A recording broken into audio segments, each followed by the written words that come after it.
你估下有邊5樣嘢食係最快速度變壞嘅？咁啊奶類啦，奶啊，唔係喎，奶唔係 top 5。奶冇啊，雞都好容易壞㗎。都唔係喎。魚生嗰個。魚係第5位嘅，佢話最臭嘅。豆類啊。好啊冇。你比我啱一次咁多啊！亞洲同埋北美真係有啲唔同。啲你唔會食嘅肉咯。火腿加工。係啊，呢個第1位啊，最易壞。Deli meat 咯。哦，Deli。我都覺得好易壞喎，呢個真係。佢有冇話邊隻先？佢冇講嘅。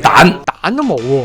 點會咁嘅咧？主食類。飯。係啊，飯係第3。都會縮噶嘛。亞洲人咧興咧擺啲咩暖壺啊咩嘅時候咧，長期保喺室溫度，因為基本上咧擺出嚟2個鐘頭就知㗎啦嘛。所以其實而家話咧，點解架仔寧願食凍飯咧？